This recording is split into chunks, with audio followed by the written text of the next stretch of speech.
Welcome to Philosophy of Value Workshops number 9 of Series 11. The question for today is, what are the strengths and weaknesses of Stoic ethics? Reading from one of my works, The Pursuit of Value, Chapter 2, Section 6.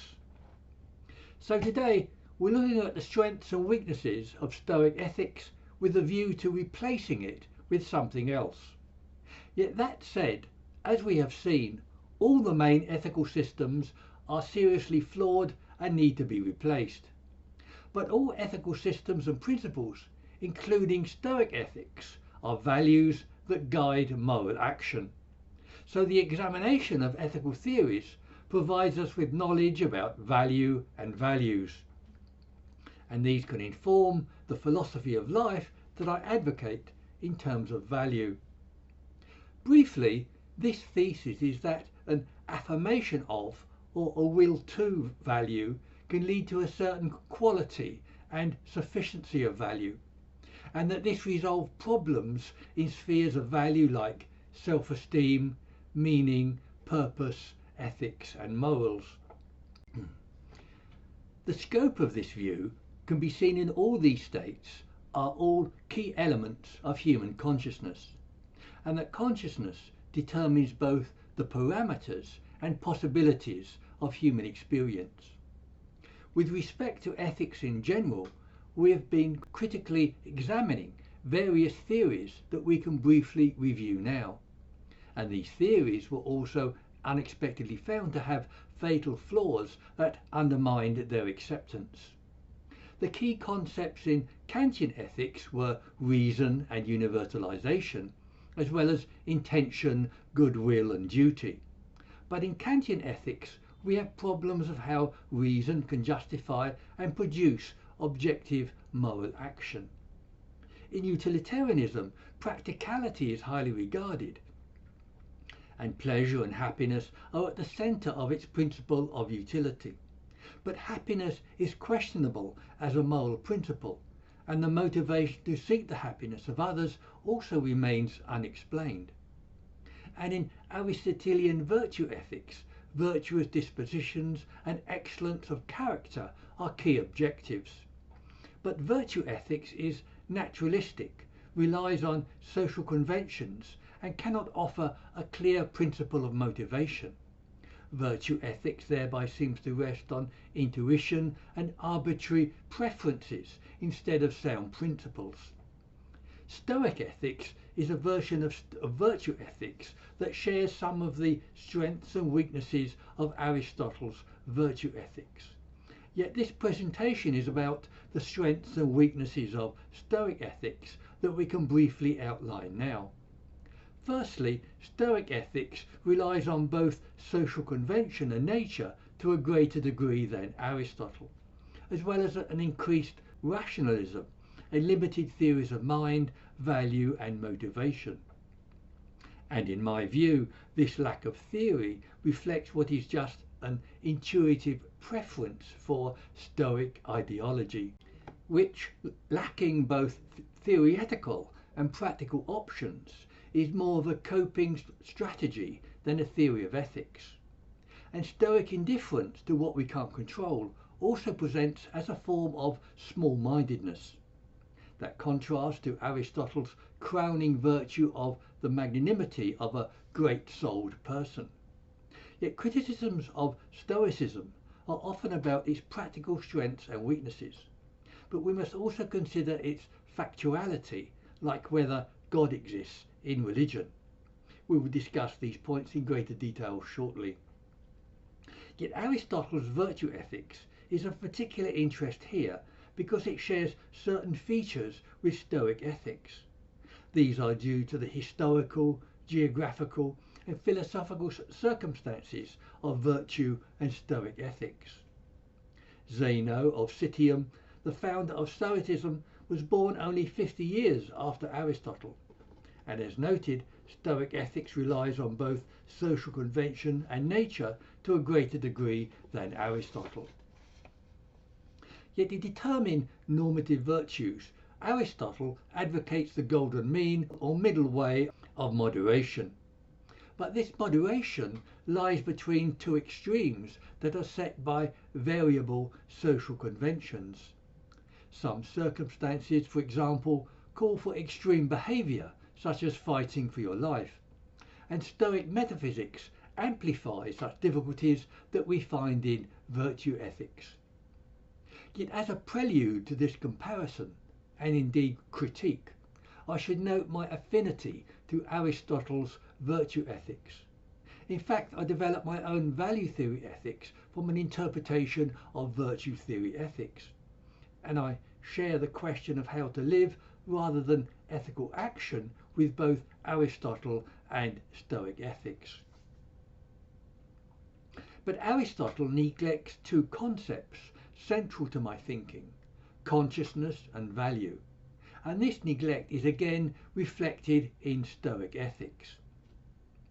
I frequently discuss the neglect of consciousness in ancient and indeed in modern times. In ancient times and in religion, mind or consciousness was understood as soul or spirit.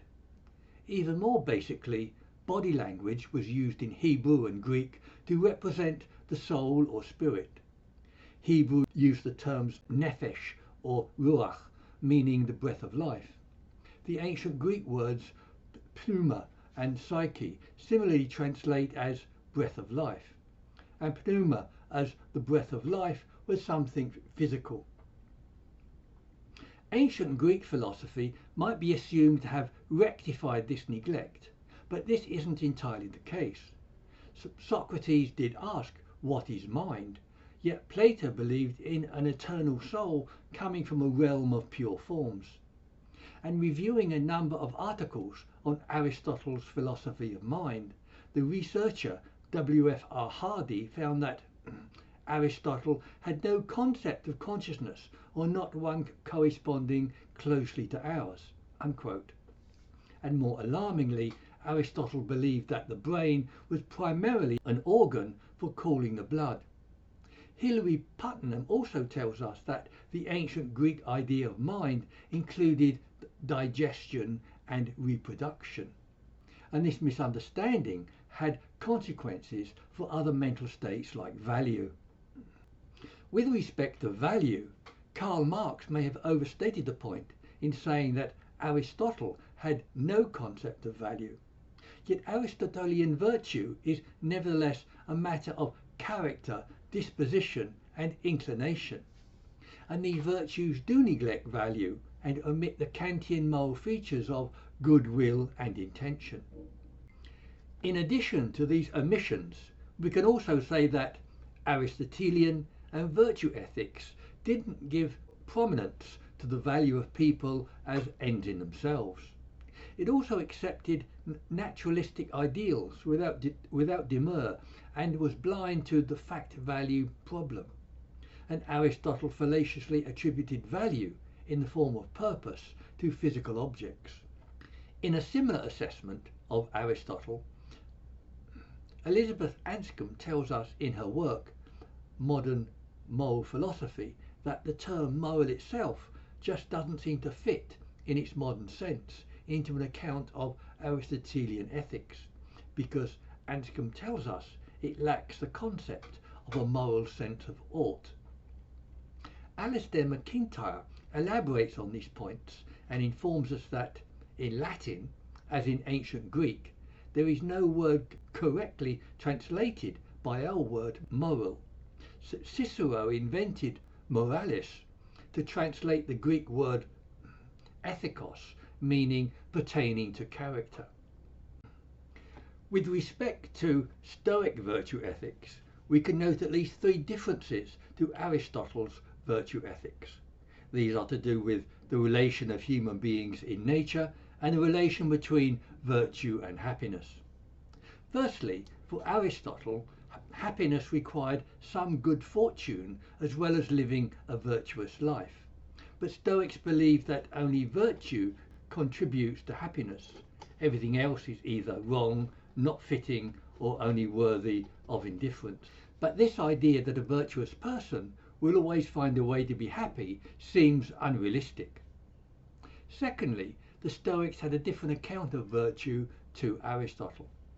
For Aristotle, virtue is a question of character or a disposition to feel and act in a certain way.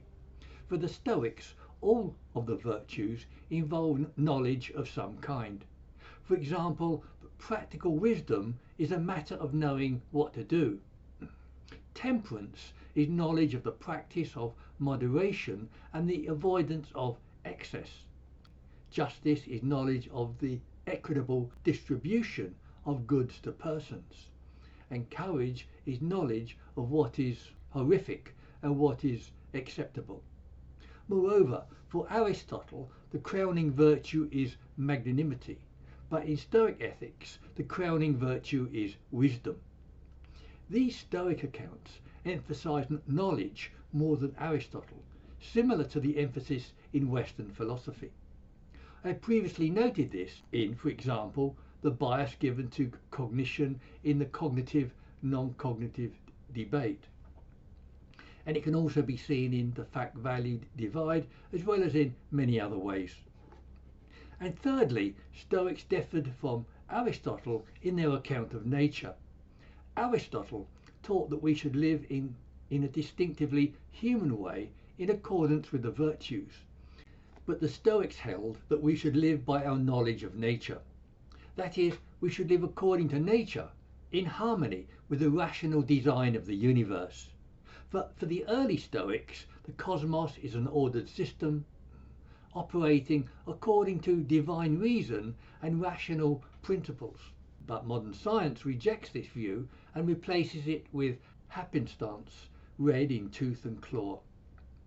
Yet more fundamental problems to Stoic ethics are from such as Hume's principle and More's naturalistic fallacy. Hume's is-ought distinction prohibited the derivation of moral values from facts or the facts of nature. More's naturalistic fallacy exposed the confusion between the moral good and natural states like desirable, pleasant, and happiness. These prohibitions alone are enough to invalidate Stoic dependency on nature. But Nietzsche presented his objections to Stoicism more colourfully. In Beyond Good and Evil, Nietzsche writes, "You desire to live according to nature, O you noble Stoics, what deceptive words these are! Imagine a being like nature, wasteful beyond measure, indifferent beyond measure, without purpose and consideration, without mercy and justice. Imagine indifference itself as a power. How could you live according to this indifference?" Unquote. No doubt modern science and sociobiologists like Edward O. Wilson can find guidance in nature on how to live. But such have to admit to not being able to show its moral force beyond its physical consequences. Although that's not to say that a genetically based impulse like love or compassion can't be developed into a cognitively endorsed volition. But as argued, neither genetics nor cognition alone can justify a moral principle.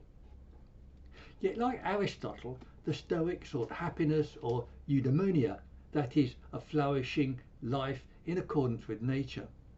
And living well consisted in rational choices for those things which promoted that goal. That is, we should seek to master whatever lies within our control, such as fear and passion. But we should face things that are outside of our control with indifference or even courage. And this takes both knowledge of what is outside our control and our power of reason. Hence the importance of knowledge and rationality to Stoic thinking. Yet the down-to-earth attitude of Stoics, their practicality and physicalist view of life, outlined shortly, leads me to characterize Stoic ethics with the features of practicality and physicality, as well as rationality. We can now talk about Stoic rationality or rationalism, again by comparison to Aristotle. Aristotle's four basic principles of logic and their detailed expression have stood as monuments for 2,500 years. Aristotle criticized the idea of bivalence that there were only two truth values, true and false, and are quite refined. He believed that bivalence doesn't apply to contingent future events, and this seems to anticipate modern modal logic that includes possibility and temporality. Yet Stoic logic was also quite broad. Anthony Grayling tells us that it included not just reasoning and its science, but also epistemology and philosophical grammar. But it's committed to strict bivalence, the principle that there are only two and only two truth values. So Stoic binary or bivalent logic might be seen as a simplification of or a regression from Aristotelean logic, and strict forms of rationality played a part in Stoic ethics as well as in attitudes to death. Yet Stoic rationality had physicalist as well as metaphysical implications, as it did for all Hellenists. That is, ancient Greek thought largely believed that there was no void, and to accept the concept of zero was to question the order of things. Pythagoras believed that reality is mathematical and that there's no distinction between shape and number. And consistent with Plato's theory of forms, a number couldn't exist without a shape or form. For example, the number 4 forms a square and 3 forms a triangle, but 0 doesn't have a natural shape. So believing in 0 would upturn Greek mathematics, logic and metaphysics. Stoic attitudes to physicality reflect both a neglect of consciousness and an aversion to the idea of voids or zero. The Stoics held that the universe is a plenum of matter, that is, without empty space between objects. This is possible because the physical pneuma permeates everything, including empty space. This physicalism can be illustrated by Hellenic theories of free will and determinism.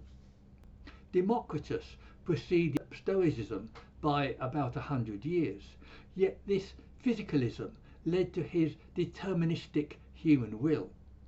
But Stoics were largely compatibilists who were able to fit free will into physical determinism. For example, Epicurus was not a Stoic, but a contemporary who gave one explanation of such compatibilism. Epicurus observed that existence of physical bodies must incur voids between them to allow for motion, and everything is in a process of change, but things can't come from nothing or disappear entirely.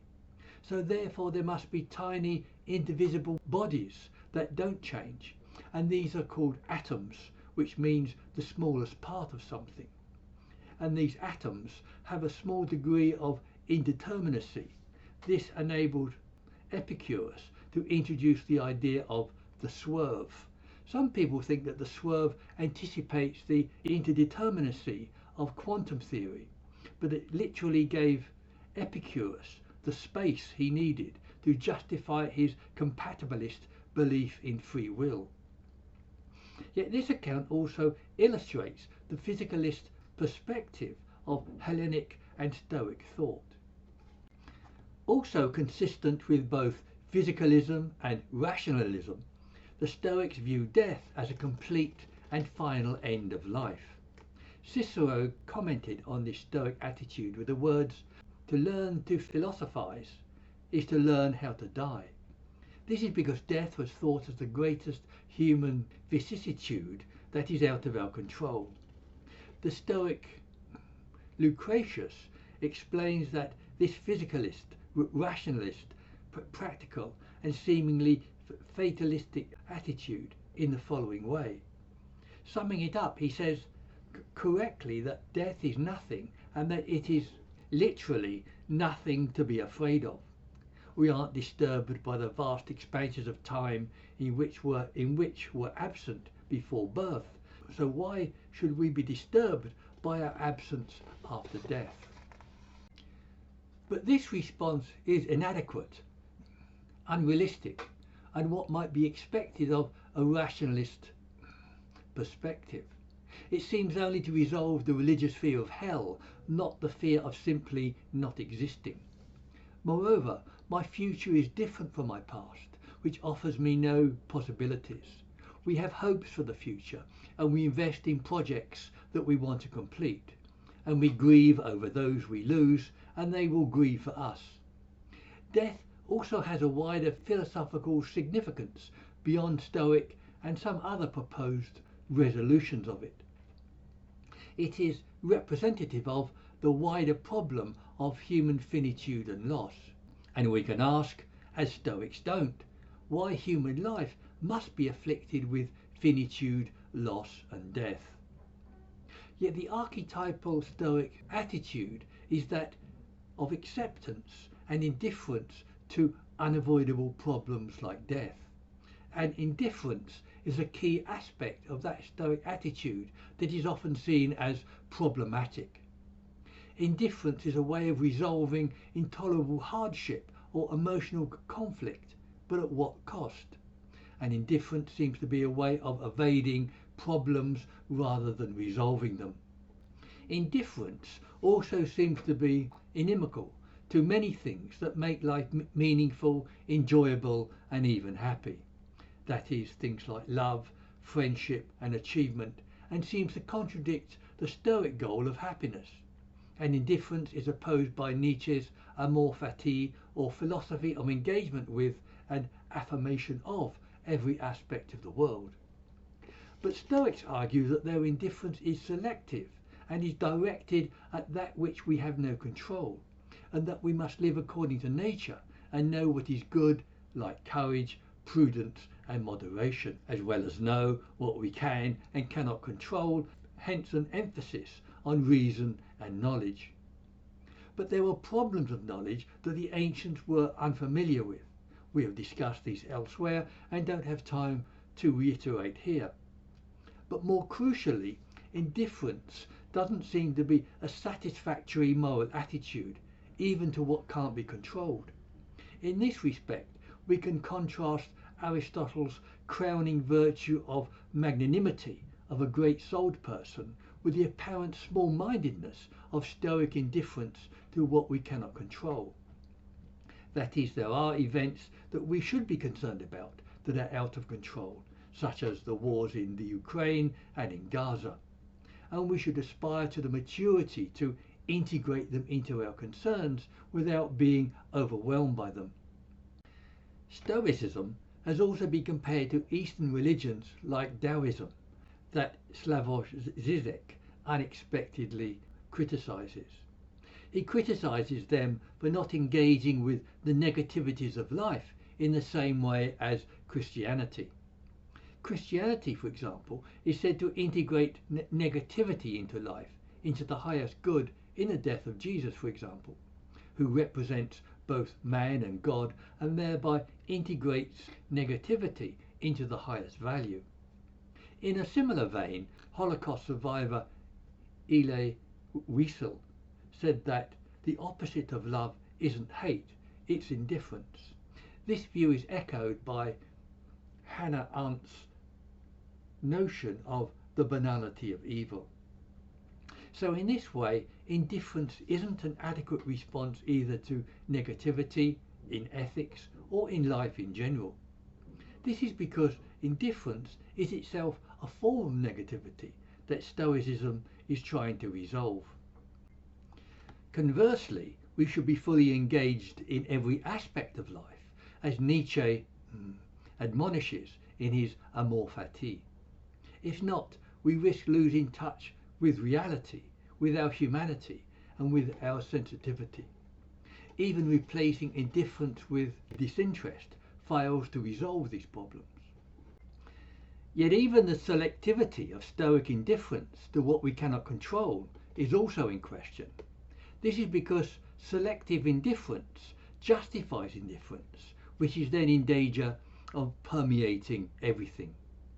This can happen because if indifference is justified in some cases, it becomes easier to justify in others. Also, attitudes like indifference aren't isolated and can influence other mental states.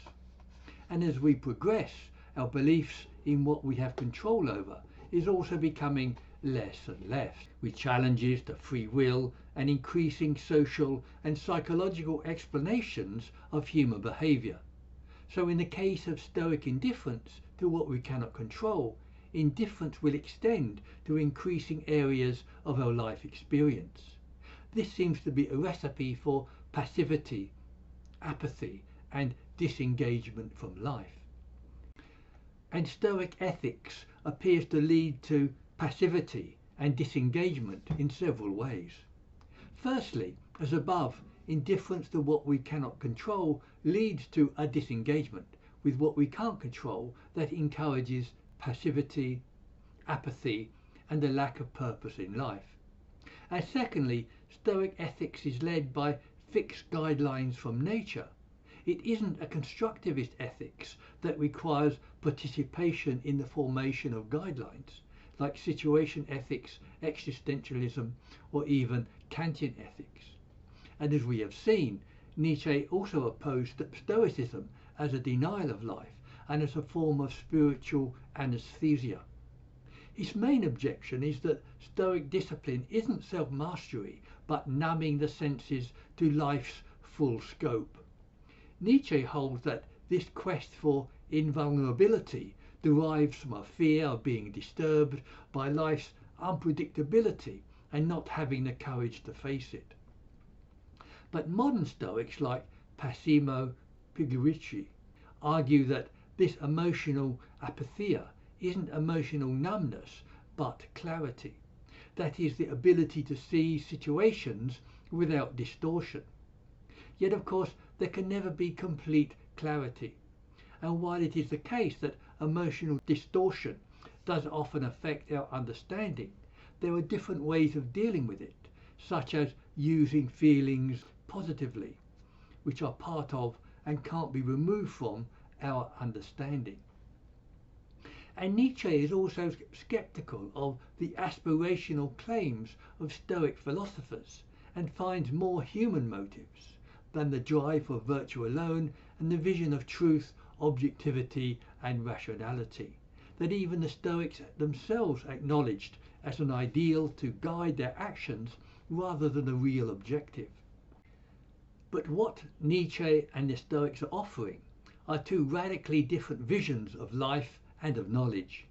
For Nietzsche, understanding, meaning and value are found in the creative destruction of risking everything. For Stoics, life is about finding tranquility and clarity in control and an absence of disruptive passions. But these are extreme versions of different visions of life, and neither may be acceptable, not only as a way of life, but also as a theoretically valid philosophy of life. And Stoic ethics has numerous shortcomings with regard to theory. One of these shortcomings is that Stoic virtue theory isn't able to provide clear principles of action. Aristotle gives us the golden mean as guidance, and the virtues are stated, but they are inherently opaque. And because the virtues can't be rigidly defined, clear principles of action can't be provided. John McDowell, for example, describes principles of action in virtue theory as uncodifiable. This is because it depends on the dispositions of virtuous persons. This is the opposite to the Kantian problem of attempting to determine action for every conceivable circumstance. This may be advantageous over strict Kantian principles, unable to cope with the complexities of life. Virtue theory, on the other hand, offers versatility and adaptability to circumstances. Aristotle, for example, allows for anger when the circumstances require it. Yet this problem of not providing specific rules of guidance is shared with existentialist ethics. That is, existentialism has a problem deriving specific guidance from its tenets of freedom and authenticity. Sartre said that his ethics protects the freedom of others, but this is hardly an adequate principle. The problem for virtue theory is that if principles of action are difficult to discern, how can we act on them? On this issue, Aristotle was asked, if only the virtuous can act virtuously, how can we become virtuous? His answer was, practice the virtues in order to internalize them, to become second nature. This answer may be adequate for applied or practical ethics, but it leaves the theory of ethics that we might believe in with crucial loose ends. Another problem of Stoic and virtue ethics is, despite it grounding much of its ethical values in social convention, it is geographically insular and has little to say about action that doesn't affect its immediate community. Aristotle's virtue theory, for example, focuses on human flourishing within a political community. Yet the Stoics did introduce the idea of universal kinship and global citizenship. But these ideas were not developed until the idea of cosmopolitan virtue ethics was introduced in the 21st century.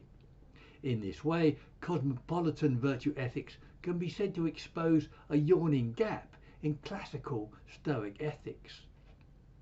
One recent work on the topic is Quam Antony Appier's Cosmopolitanism, Ethics in a World of Strangers, 2006.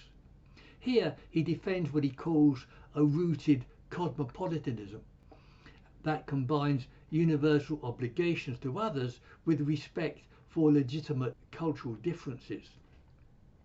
But as we might expect from a work grounded in virtue ethics and Stoicism, it poses loose generalities and questions like how real are values and what do we talk about when we talk about difference. Yet he rejects cultural relativism, the golden rule, and tying globalism to cultural imperialism. But he doesn't analyse underlying issues like the nature of obligation or the value of persons. This might be because he holds that we don't need to share underlying values, or more plausibly, that we don't need to agree on everything. A similar lack of theory can be also found in Massimo Pigliucci's book How to be a Stoic, which, when criticised by a reader as being little more than a self-help book, Pigliucci replied, "Of course it is a self-help book. Stoicism is one of the original self-help philosophies, in the best sense of the term." Unquote. But self-help is typically ad hoc advice lacking in underlying theory. Yet on the need for the alternative views required in theoretical analysis, I should note that I was expelled from Pigliucci's Stoic meetup group on the presentation of a podcast critical of Stoicism, such as this one.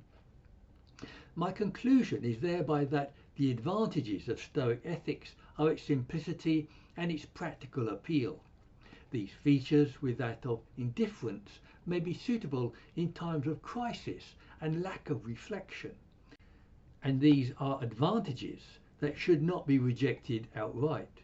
But they aren't adequate for the modern world, and even less so for the ethics of the future. Yet all these considerations and limitations of Stoic theory present a Stoicism as a coping strategy or survival tactic that is response to overwhelming difficulties that can't be overcome. Yet Hegel may have overstated the same point when he said that Stoicism could only appear at a time of universal fear and bondage. Yet we must of course recognise that an ethics reflects the values of a particular ethos. Stoic ethics was predominant in the early Roman Empire and reflected its values like indifference to danger. And different ethical systems similarly cater to different personal situations and dispositions, which is itself a recognition of the practicality of Stoic thought. And the aspiration to integrate problems into our psyche may simply be out of reach. But my basic critique is that Stoic ethics omits certain fundamental concepts to a greater degree than virtue theory. These include a lack of appreciation of the concepts of consciousness and value, and this led to an overdependence on nature and social conventions that resulted in not having an adequate theory of action or motivation, and indeed not having sound and explicit underlying ethical principles. Some of the problems that Stoic ethics shares with Aristotle's virtues are that both neglected consciousness and value that Stoic physicalism did nothing to alleviate, and both failed to offer an adequate theory of action or motivation. But some problems seem to affect Stoic ethics to a greater degree than Aristotle's virtue ethics, such as the less realistic Stoic view that only virtue leads to happiness, not circumstances, as in Aristotle's view. The Stoic belief in living by our knowledge of nature also incurs problems from Hume and More, and these were exacerbated by a Stoic bias towards a cognitivist account of virtue, as well as a more rationalist and less sophisticated view of reason and logic. Yet a particular problem of Stoic ethics is a possible tendency towards passivity and disengagement from life. This resulted from the unsatisfactory Stoic principle of indifference, even to what can't be controlled, as well as from fixed ethical guidelines from nature that isn't a constructivist ethic that requires participation in the forming of those guidelines. And that disengagement from life could also be evoked by the disparity in Stoic ethics between practice and theory, or the lack of theory. In the next few workshops, we will be discussing Aristotle's virtue theory ethics and value theory ethics. So let me have your comments and criticisms at the meeting or on websites like meetup.com or Zoom.